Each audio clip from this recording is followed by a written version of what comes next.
आज प्रधानमंत्री मोदी ने वंदे मातरम के 150 वर्ष पूरे होने पर विशेष स्मारक डाक टिकट और सिक्का भी जारी किया। साथ ही कांग्रेस पर कुछ कटाक्ष किए।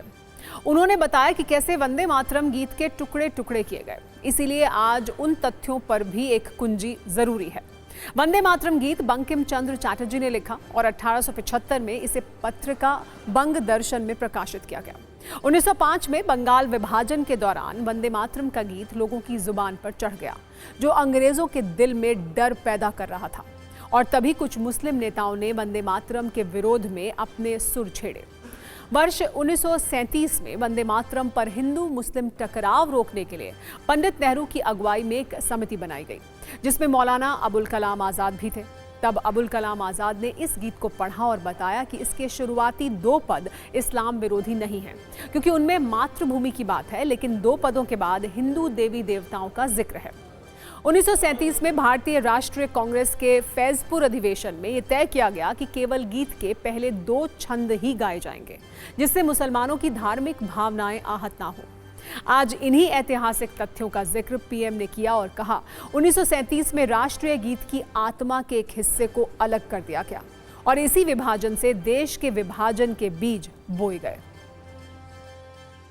वंदे मातरम से जुड़ा एक और विषय है जिसकी चर्चा करना उतना ही आवश्यक है। आजादी की लड़ाई में वंदे मातरम की भावना ने पूरे राष्ट्र को प्रकाशित किया था, लेकिन दुर्भाग्य से 1937 में वंदे मातरम के महत्वपूर्ण पदों को, उसकी आत्मा के एक हिस्से को अलग कर दिया गया था। वंदे मातरम को तोड़ दिया गया था, उसके टुकड़े किए गए थे। वंदे मातरम के इस विभाजन ने देश के विभाजन के बीज भी बो दिए थे। राष्ट्र निर्माण का ये महामंत्र,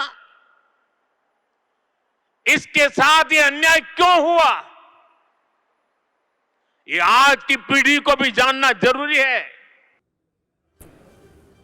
वैसे आज आपको राष्ट्रगीत वंदे मातरम पर दिलचस्प और ऐतिहासिक तथ्यों वाली कुंजी भी आइए दिखाते हैं। दरअसल 1870 और 80 के दशक में अंग्रेजों ने सरकारी समारोह में गॉड सेव द क्वीन गीत गाना अनिवार्य कर दिया था।